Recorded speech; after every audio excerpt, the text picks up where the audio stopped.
Please be aware that the comments, views, opinions shared on this podcast are not meant to diagnose a medical problem and/or legal problem. If you do have a medical problem or legal problem, kindly contact a professional. Welcome to An Apple a Day, a podcast, a resource, a community.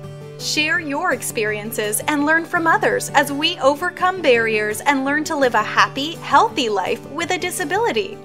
Welcome to the community. Here's your host, Jimmy Apple. Welcome to another episode of An Apple a Day. I'm your host, Jimmy Apple. An Apple a Day is brought to you by www.famousapple.com. Famousapple.com is the home site for this podcast, and there you're going to find access to our Facebook pages. You're going to find access to our message boards, our free chat rooms. You're going to find articles about the topics we discuss, information about the podcast itself. You're going to find companies that support us in this endeavor that we're in. You're going to find out a lot. So take a minute, go over there, check us out. And guys, girls, I want to remind you, February 14th, Valentine's Day. Go over to Famous Apple, check out the Valentine's Day gifts available.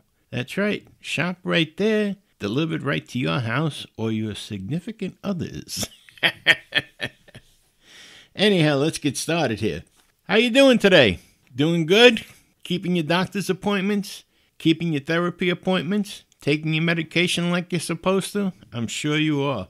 Hey, how are the New Year's resolutions going? It's going on a month now. Are you still keeping up with the New Year's resolutions? I've heard from a couple of people that said they're losing weight. They're actually losing weight, and I'm very proud of them. Very proud of them. Next week, I'm going to have a list of the people. I've got about six here, and I'm going to put them all together for next week, and we're going to announce it right here in the podcast. So this way, it'll be a full month, and we'll let you know how much weight they lost and who quit smoking and who just about quit smoking. It'll be good. I'm very proud of them. Hey, we got a good one for you today. We're going to be talking about a couple of things, actually. We're going to be talking about Social Security. We're going to be talking about workers' comp. We're also going to be talking about that tirade I went on a couple of weeks ago. Do you believe people are still writing to me about that? I have to tell you, a lot of people agree with me about that free needle deal and free shoot-up kits. They don't think that it's a good idea. They think it's a waste of money too. But then again, you have a lot of people that don't agree with me, and the ones that don't agree with me, boy, they can get really, really hot under the collar. That's a hot button subject for a lot of people, and I'm surprised. I'll be honest with you. I'm very surprised at how nasty some of these people can be. Jesus, I mean, there's things that I wouldn't say to my worst enemy that these people have said to me. And I'm not saying it for anyone to feel bad for me. I'm just saying, they went off the deep end, some of these people. Soldiers on leave, sailors on leave don't curse like some of these people do. But, that's their thing. That's what they believe in, I guess. I'm one who, I don't knock what you believe in. There's two things in this life that I never challenge, never have, and I never will, is I don't challenge somebody's family, and I don't challenge somebody's religious beliefs. Those are two things that I don't challenge. Those are personal views that everyone holds, and that's your thing. But there's some people that just think it's their business, and they don't even know me. And they're challenging my religious beliefs. They don't know what my religious beliefs are. But what can you do? But today I have another good one that I'm going to share with you. And we'll see how many people don't like this one. We'll talk about it later in the podcast. But for now, I'd like to start with Social Security. I was asked by a friend. Now, he lives in New York City in the 5 boroughs. And him and his wife, they're a young couple. They live in an apartment that they're renting. And he became disabled after a truck accident. He was a truck driver in the city, and he wants to move. Now, he has a chance to buy a condominium at a decent price in Dutchess County, New York, which is upstate New York. And his wife has a chance at getting a job up there. She's a teacher. So he says to me, he goes, does it raise a red flag with Social Security if I move? I said, why would it raise a red flag? He says, he goes, that I'm moving. I said, well, what are you supposed to stay in a rental apartment the rest of your life? And he says, well, I just don't want them to think that I'm taking advantage or anything. I said, you're not taking advantage. I said, you're not a prisoner. You can move. There's no red flag. You got to make sure it's a smart move for yourself. You live in a building now. I've been to his house. He has a very nice house. He lives in a building with an elevator. He's got a nice terrace on the apartment. Make sure that you're not going into a building with a 2-floor walk-up or something. I know he's got a really bad back and bad neck. He's had several surgeries on his back. He has a hard time walking. He has a hard time making up a curb, never mind up a step. He says, no, it's an elevator building. So I said, well, then, go for it. If it's a good deal for you, go for it. He says, I'm just concerned with Social Security. I said, Social Security doesn't care. I said, all you have to do is make sure that you give Social Security information where you're going. Send them your new address. Send them your new phone number. If you're changing banks, send them all your new bank information. He says, and it doesn't raise a red flag. I said, you're not a prisoner. You can move out of state. You're not a prisoner. As long as you're making the right move for yourself, that's what counts. So, no, it doesn't send up a red flag. You're perfectly okay. Go ahead and make the move as long as it's good for you. So, that's, you can move. That's the point of that whole thing. You can move. It doesn't send up any kind of red flags. You're not doing anything wrong. You're not a prisoner. You're disabled. You're still a person. You're still a human being. You're not a prisoner. So, now, the next thing is changing bank accounts. As long as we're talking about this here. It's perfectly okay to change bank accounts. Perfectly okay.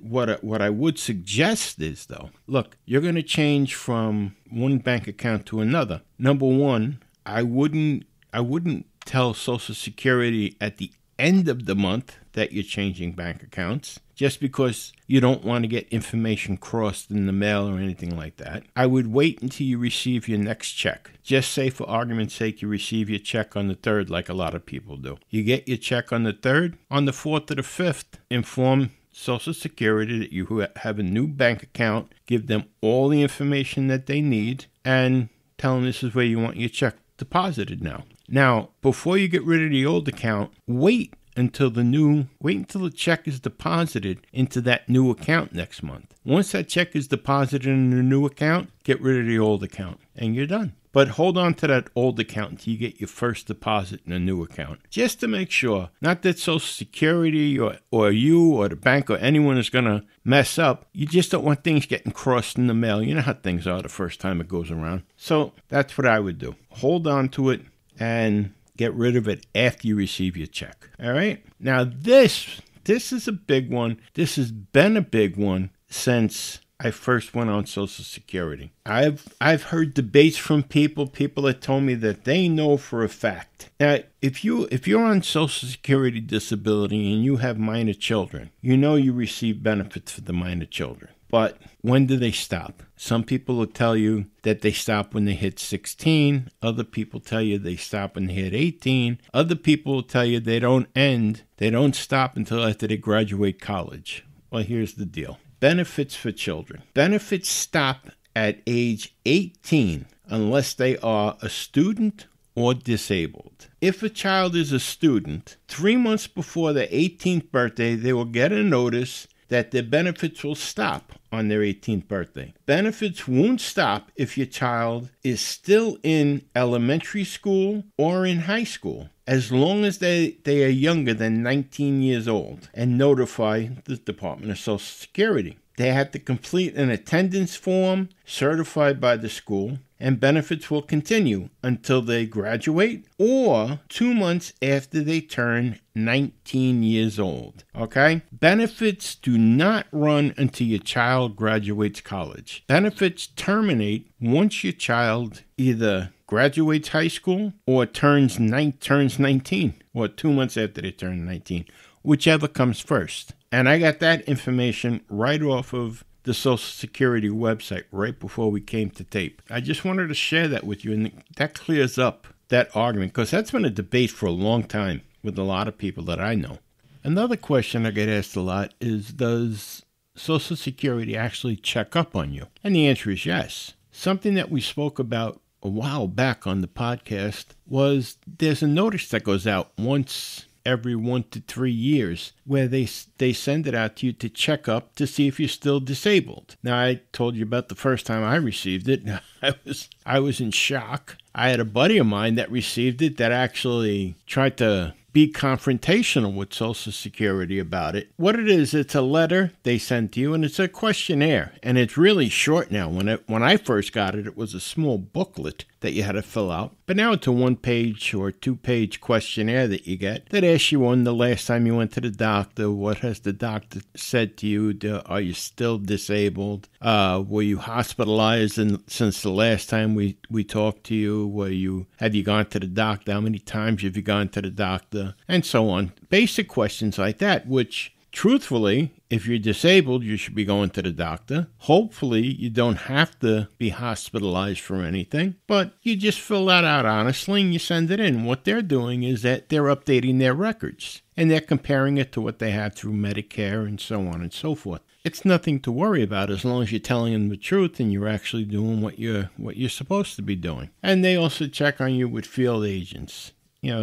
There's spotters out there, and they also rely on the public. You get the public sometimes saying, I know this guy is receiving Social Security benefits, but he's throwing bundles of shingles on his shoulder and climbing up 2 stories on a ladder and putting a roof on a house. Or he's out riding a bicycle, but he's claiming that he can't walk. There was that classic one. There was an undercover investigator following a guy that was claiming to be almost crippled. He went to court and he won a lawsuit. But when he went into court, he was on crutches and he had a neck brace on and he couldn't walk and he was near tears every time he opened his mouth in the courtroom. And he won his case. And he goes home, and the next day they see him and they're following him because there was something just not right about him. They watch him come out of his house. He's got a cane and he can hardly walk. He gets to the car, he puts the cane in the car, and he takes off. And they follow him to this place. He parks the car. He gets out of the car. He throws the cane in the back seat. He goes in and he's taking a kickboxing class. Bing, he's caught. So yes, they do follow you. Insurance companies, Social Security, yes, they do follow you. And Social Security in particular, they do check up on you. And all you have to do is be honest. Don't try to scam them, and they're good with that. They're good with you.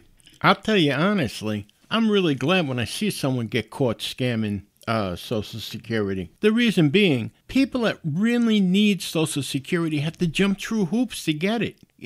There's a limited amount of money out there. And every time you turn around, they're telling you how Social Security is going broke by this date, by that date, by this year. And then you get people that are scamming it. To them, it's pocket change. To people that really need it, that's a source of income that's paying our bills. So when they catch someone that's scamming, I'm happy. I'm happy because they're taking it away from us, the ones that really, truly do need it. So good, I'm glad. And when I do know that somebody is scamming it, I have no bones about reporting it. I'm telling you that right now. I have no bones about reporting it because the way I see it, they're not just scamming against the government. They're scamming against me and my family. They're scamming against you and your family. We need the income to take care of our families. They're out there, they're scamming the money, and they're putting it in their pocket, and they're dancing, they're laughing about it. I got some extra money. They're working off the books somewhere. No, I find nothing funny about it. And when I can, I'll fight that crime. I'll report them, and I hope you will too. Anyhow, let's take a look at workers' comp. Now, here's something I hope you're aware of. We spoke about this a while back on the podcast, too. If you're involved in a workers' comp case, just say your workers' comp case involved an automobile accident. You were working, you were driving a vehicle for your company, and you got hit by another car. Now, you're going to file a workers' comp case naturally, but you're also going to file a case against the person that hit you. That's called a third-party case. When you go to court and you win, say you win, and you're receiving workers' comp, here's something you have to be aware of. The day that you win your case, workers' comp number 1 is going to put a lien on you for the amount of money that they've paid you up to that point. That's right. They're going to put a lien on you. It happened to me. They knew I settled my case before I knew I settled my case. And I was at rehab. I came home that morning and got the mail, and there was a certified letter notice in the mailbox. So I got it that afternoon, and it said that they were suing me for like $63,000 or $64,000. I almost died. I didn't have that kind of money. First thing I did was call my attorney. My attorney said, calm down, not to worry about it. Spoke to him. Turns out that workers' comp cannot collect the first $50,000 of that. They cannot. So now we were up to $12,000 or $13,000, whatever it was. So the lawyer says that they can sue you for. So when the check came in, they had to take the $12,000 or $13,000 out of it, whatever it was. Now, out of that, my lawyer got a third. So a third of that came back to my lawyer. My lawyer put it back into my settlement because he was getting a third from me as well. And he gave them, I think it was $8,000 that I had to pay out of the $63,000 or $64,000. So I just want you to be aware of that. So if you have a third-party lawsuit, workers' comp can sue you for that money, but they can't get the first $50,000. It's just something so that when you see that come in, that you don't freak out. But it's gonna happen if you have a third-party lawsuit. Now, here's another thing about that. Your third-party lawsuit, once the money's in and there's a check issued, workers' comp is going to call a hearing, and your case is going to be suspended and continued. In other words, payments are going to stop. Your workers' comp payments are going to stop, but the case is going to be continued. They're going to figure out how long your money is going to last you at the rate that they're paying you. In other words, just say, round numbers now. Say they're paying you $150 a week, and just say you got a settlement check for $50,000. They're going to figure out how many weeks at $150 that check will cover, and that's how long your case will be suspended. And it'll be continued after that check is spent, according to that, at $150 a week. So just so you're aware of some of these things, I wasn't aware of it. I found out as I went along. So just so you know that's something else that threw me for a loop a little bit. And here's something else. If you're collecting workers' comp and Social Security kicks in, now your workers' comp amount is going to change. The reason being is you cannot collect from two insurance companies for one accident. In other words, there's a certain amount of money that you can collect per month for this accident. Just say again, I'm not saying this is the amount, but just again, say for argument's sake, it's $150 a month you can collect. Well, you're not going to get $150 a month from Social Security and $150 a month from workers' comp. They're going to combine the two. So workers' comp may pay $75 and Social Security may pay $75. So just so you're aware of that also. So your workers' comp money may go down and Social Security maybe not as much as you were expecting. But it happens, and once workers' comp runs out, your Social Security amount will go up to meet the full amount. And just one more thing you should know. Workers' comp is much more aggressive at checking up on people that are claiming workers' comp, that are claiming that they got hurt at work. Much more aggressive. They got many more field agents out there, and they are checking up on you. I just want you to be aware of that. And again, I agree. They should be. They should be. All right. You know what? Let's take a bit of a break here, and we'll be back in about 30 seconds. On the other side, we're going to discuss something that will probably push a couple of hot buttons on someone else, I'm sure. But we'll discuss it anyway. So stay with us. We'll see you on the other side.